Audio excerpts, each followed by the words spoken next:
Yo, yo, yo, yo, yo. Welcome to another episode, another edition of Wide Open with Coach Reggie here on Wednesday night as I come to you each and every Wednesday night at 8:30-ish. You know how we do it. And tonight's show is going to be special because I have a guest on tonight. Normally I have on the kids, but tonight I have a guest on that I have a ton of respect for. This guy he's from Kansas City Chiefs fan. And I met this guy in 2019. And, I started off trying to teach him some things about youth football and youth football tournaments. But as the tables have turned, he has one of the biggest youth football tournaments in the nation every single year, the last weekend of July, called the Clash in KC. So without further ado, let me bring in my man from Kansas City, Missouri, Chuck Tolson. How's it going, Chuck? Mic check. Chuck, are you muted? Yeah, what's up with it, bro? There we go. What's going on, man? How you doing? Chilling, man. Relaxing. Look like it. That KC hat on, man. That's a KC Royals hat on. Yeah, absolutely. Indeed, man. So first of all, welcome to the show. I tried to get you on about a month ago, but you had some things going on, so we were finally able to get this thing going, man. We got a lot to talk about, including your national tournament, man. That got teams coming from all over the nation. Do you even know how many states you got represented in this tournament? I don't yet. I haven't really added it up, man. I would say it's in that 15 to 20 range. Wow. And so going back to, because I'm sure you had this vision long before you put it into play in 2019, which was your first year. 2018, man, what made you want to get into the youth football? Because as you've seen over the last 4 or 5 years, it's hell in this circle right here, man. What made you want to get into this thing and start throwing tournaments? I just had a vision for Kansas City, man. I wanted other teams from other areas and regions to realize that we play football up here. So I wanted to make it good for teams from Colorado and Texas and Georgia and Ohio and stuff like that to actually come to Kansas City and play football. So, I figured I would try to put an event together and end up growing from there. We got hit with the COVID that second year that kind of threw the momentum back a little bit, but it jumped right back on in 21. 22 was a big tournament, and this is just a massive tournament now. This is 200 committed teams. Even with the trickle down, you're still talking about 150 teams showing up here. Right, and that's amazing. You were having it 2019, 2021, and 22 in Lee Summit, Missouri, and now you have moved this thing to a beautiful site in Kansas City. I'm going to play it real fast and then come back. I'm going to show the people what it looks like. So check this out right quick. They're going to modify the goalposts or the soccer goals to replicate field goal posts. There's 2 fields here, 2 fields there. Huge playground for the kiddies to have a good time. Picnic tables set up all over the place. The big thing is the lighted fields. Man, I can't imagine what it's going to look like with 10 lighted football games going on Friday and Saturday night. It's just going to be crazy. Beautiful little playground for the kiddos to have a good time. It's fenced in.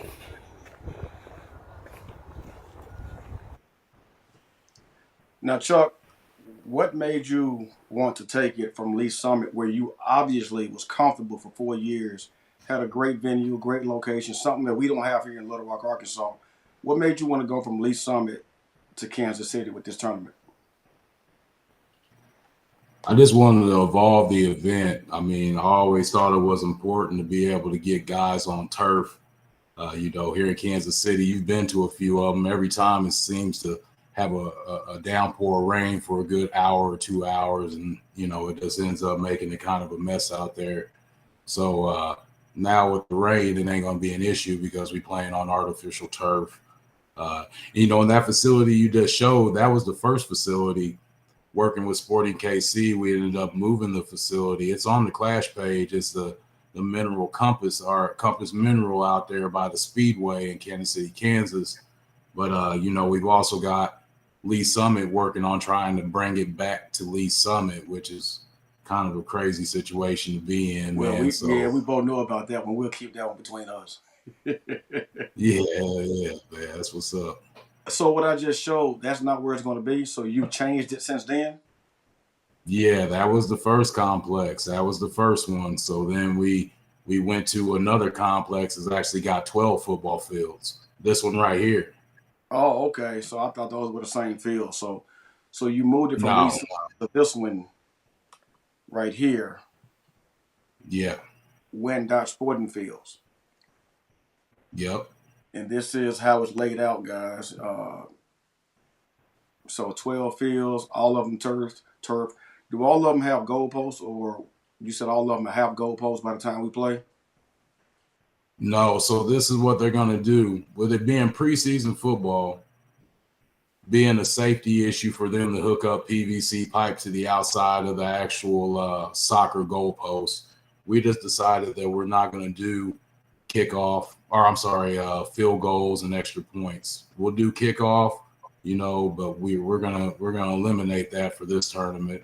And most people gripe about it anyway. I have people call me all the way up to the day of complaining about having full special teams in the preseason that early. So, for the ones that didn't enjoy that process the last 2 years, well, now we're going to eliminate that part except for the kickoff and the kickoff return. I was about to say, you got to keep that in, because that's if a team is behind in the fourth quarter and don't have a chance to do onside kick, you may as well call the game. So I can see you getting rid of the extra points and kicking, but the field goals, we definitely. I mean, the kickoffs and kickoff returns, we definitely have to have those. Now, when we talk about this tournament, now because my team has come 2019 and we came 2021 and 22, I think it was, or last year. The only complaint I've had, and it's not on your part, was the high grass. The high grass kind of negates the speed. Teams that really have speed, and it plays more towards the power team. So having those turf fields really going to help out big time. Right. And that, at least some of it, they got to also make sure that they preserve their product as much as possible. Last thing we want to go out there and do is tear up 8 fields of football, and they still got to use it for soccer. They still got to use it for other sports when the school actually starts. So, they always kept it thick, which, I can't complain about that, and I really can't tell them to do differently. Well, tell everybody about about the book checking Zorts and state IDs because some people tend to come down there and you put everything out in advance. It's on Facebook, and it's always, I throw tournaments too, so it's always that 10% of people that come and claiming they didn't know what was needed to be there. So talk about what all it's going to take to get teams in and get them legal. Because as we know, people try and cheat everywhere we go. Right. And that's why we kind of got like a two-step process with the Clash, running it through Zorts. Also, if you have a state ID, then we'll check you in there. We don't want books of paperwork. If you're going to go through and not take the time to actually get a state ID, then you need to get a player card that's being verified by some type of reputable company. So, you've protected yourself. You've protected the players on the football field as much as you possibly can, making sure that they're age worthy for that division. So those are the two things that we really implement in here. And that's big, man, because, I throw tournaments too. My tournament's coming up after yours. And we always have that issue with people acting like, with parents acting like they didn't know what was required. So Zorts is now the new big thing that everybody is using for tournaments, and also another one called Sports Thread. Both of them are legit. So, I recommend both of them for those of y'all that's throwing tournaments. Now, let's talk about the guys that you have behind this thing. You've got Under the Radar. You've got, of course, you got CR Sports coming. You got What Your Heart Be Like. You got Generation Next, or is it called Next Gen or Gen? I get it confused all the time. Generation Next, yeah. Generation Next, yeah. That's your main partner. So you got a lot of different companies coming that's going to live stream these games, which is going to make the tournament a lot bigger and a lot better and seen by a lot of people all over the country. Right. And so, yeah, it's important, man. If we've got that many football fields, one guy streaming, two guys streaming, you're going to miss a good game in the backfield that, you might have a team matching up from Colorado with somebody out of Chicago or something like that, and it'd be a great game, but nobody's there to capture it. So it's important to have as many eyes out there as you can so everybody can relive the memory as they move on away from the Clash or being another participant with the Clash. And next year, at least your stuff is out there. You can always look back and reflect. And you can look at the screen here. This is the 9U division flyer that you had made. And the reason I got 9U, 10U, and 11U up is because that's what I'm bringing. And now I'm thinking that my 7U may want to come. So we're going to find this out here real soon. But these are the teams you got coming for the 9U division. A couple of logos I recognize. 901 Elite. That's 10U. Of course, you got the CC Seahawks out of Little Rock, Arkansas coming down for their second year. That's 10U. Yep. This is 11U, in which this is what I coach. So what goes behind putting the flyers out that let people know who's coming? Is that so that teams can go find film on the other teams or do their research, or is it just you promoting your tournament? It's strictly me promoting the tournament. That's it. Because guys like myself want to go back and research and see who all were coming, see who the big dog was that won last year. And actually, man, last year I thought that my 10U had a really good chance. And for some reason, man, we got there. We did well, but it's one or two plays that scared it. You came from nowhere. All of a sudden, it's this Clash in KC. And even your first year, you had, 60-some teams? Yeah, I think it was 72 teams the first year, 43 the next year, and then it went over 100 every year. Yeah. Yep. So another good thing that you have going for you is having a sports complex. Here, I don't have a sports complex for my event. So we have to use 4 to 5 different high school fields. Now, luckily in Little Rock, all the fields are maybe 10, 12 minutes apart. So parents ain't got to drive far. But when you can have everything centrally located, that's one gate entrance that cuts down on you having to pay a staff at 4 or 5 different fields. So it Right. works out having a big I company. haven't experienced that part of the tournament, man. I don't want to have to deal with that, having to run multiple locations. I can imagine with the stress level that I deal with, dealing with one location, dealing with three it probably ain't even worth it. Yeah, well, I sometimes deal with 5. And, Yeah. having 5 locations, the most I've had in my tournament, Chuck, was about 50 teams. And the one Mm-hmm. thing I learned was that I can't man 5 concessions. So what I've done since I tried to man 5 concessions in 5 gates, if I'll just do what you do now, you just vendor off concessions, so you ain't even got to worry about it. So I only do concession at my main field that I'm at, and everything else I vendor off. Now tell the people how they can become a vendor, because you have spots open for people to come and sell gear and sell food trucks. So tell them what it costs and how they can become a vendor at your event. I mean, typically it's $250 a day. If you're there 3 days, it's $750.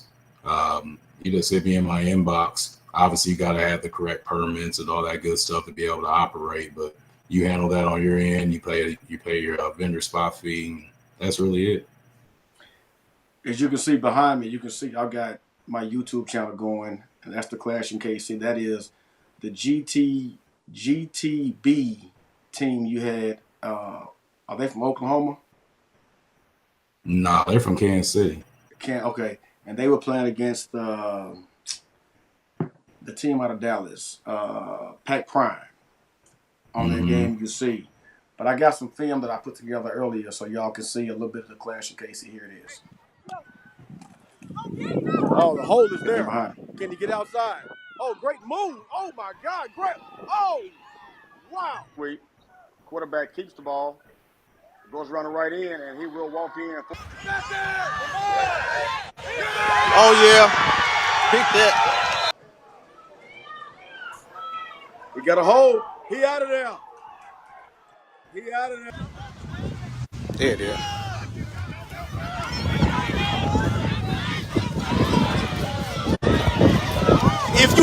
If you never heard of Bud, He getting outside. Oh, he said it one ball.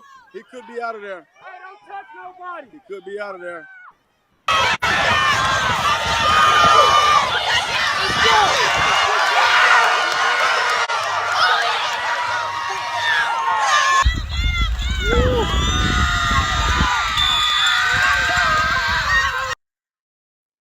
That's a little bit from the Clash in KC. Trying to bring you back in. There you go, Chuck. Uh, for those of y'all that don't know and haven't been to this event, listen, if you're in the Kansas City area, or if you're a football fan if you're a football fan, period, this is a heck of a tournament. I love going to it, and we're gonna try to make this a thing that we do annually, as long as we got our good health, man. Because Chuck has done a good job. Of course, Chuck, you can't please everybody, and I've seen people get upset with you and have different opinions. But listen, when you got thousands of people at one event, you cannot make everybody happy. So just for me to you, man, you're doing a hell of a job. I respect you. I appreciate you. And as long as you got it going on, you'll see CR Sports you there. I appreciate that, bro. That's what's up. Yeah, we got to support each other, man, and make sure that because we always invest in other, people events that make them money. But when it comes down to our Right. own people, we want to always question where the money going. And Right. that's the Right. biggest thing in the black community is we don't question other people, but when it comes down to what we're doing, everybody want to know where the money going. As long as you're doing the right thing by what you're doing, brother, keep on doing what you're doing. Um, but speaking about the Clash in KC, I know that you advertised this a while ago about CR Sports being there and miking up kids. Will anybody Yeah. else be there miking up kids that you know of? No, nobody be miking up kids, only y'all. Okay, so we'll be there miking up kids. I'll have my drone up, flying, getting footage. And I'll put that drone up in the air, Chuck, just for you to have a visual from up top and how it looks. It's going to be a beautiful sight to look down and see thousands of people at your event. It's only going to help your event grow in the coming years. I appreciate that, man. That's what's up. Here's a a little footage of CR Sports mic'd up last year at the Clash in KC. Let's go, Maury.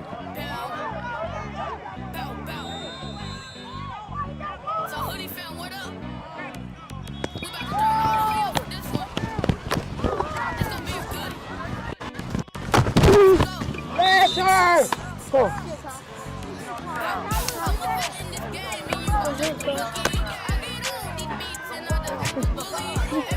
Right, the ball flat. We can pull it right out. Come on. We got it. Huh? I know the ball is flat. We can pop it out. It's a Walmart ball. Oh, line. Let's finish this. Let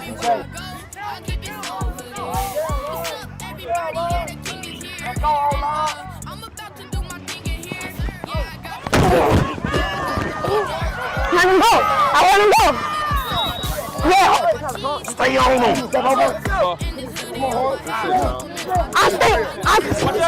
He gonna show you which way that Harlan's running. Just let him do what he gonna do. As soon as he try to go get the tackle, slide upon him. Yeah, that's what I'm trying to do, but they gonna call a holding for. That's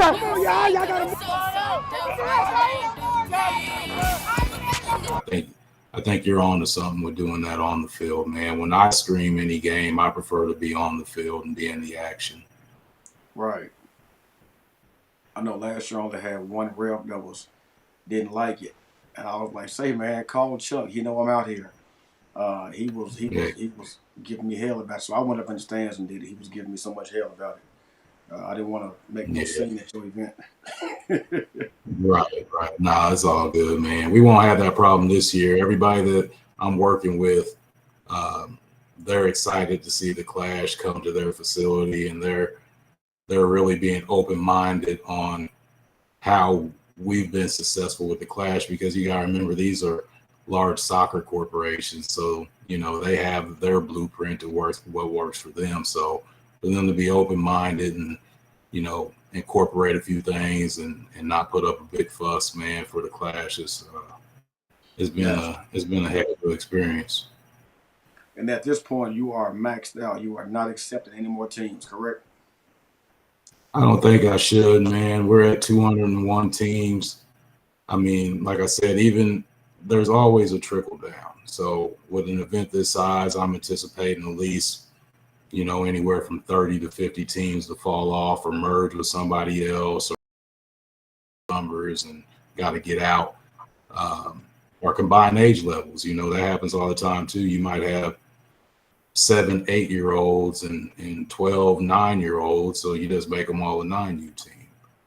So yeah, I'm thinking 150 teams at least will be up here in Kansas City. And you do have early bird specials, or you don't? I do. So the registration deadline, especially with dealing with all the details and stuff that with this complex, and making sure the schedule is locked and cocked early in July, I'm cutting off the registration on June 1st. So it's $225 until June 1st.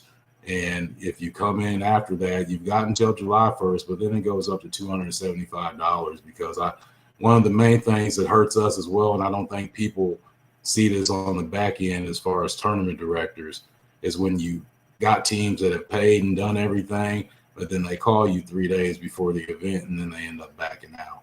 Or they drag you along and say, "Hey, man, I'm getting the money together. And then they hit you up on July 10th and say, "Oh, man, I couldn't get the money together." So we're going to try to eliminate that as much as possible, because I would like to have the schedule out no later than July 8th, so people can schedule how they're coming in. They can game plan, what time they need to be here on Friday, because at this point in time, with the size of the event, unlike in previous years, everybody's going to have to play on Friday. I just don't see no other way for you not to play on Friday and then play 2 games on Saturday and maybe play 2 to 3 games on Sunday.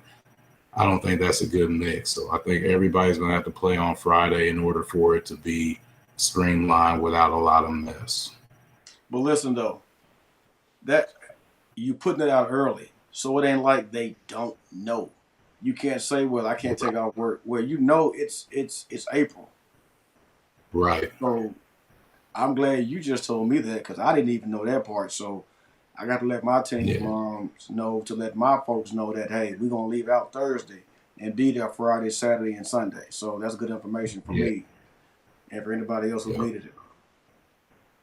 Yeah, everybody's going to play Friday, man. I'm hoping to start it no earlier than 11 a.m. So for the people that are, within like a 300 or 400 mile drive. Better. I've got my event coming up in August. Here it is right here. The show is the 9th annual tournament here in Little Rock, Arkansas. I'm cutting it off at 50 teams. I don't have the luxury that Chuck had with having a complex with 12 fields. So I can't do that many teams. So I'm cutting it off at 50 teams. And I've got some teams already registered. So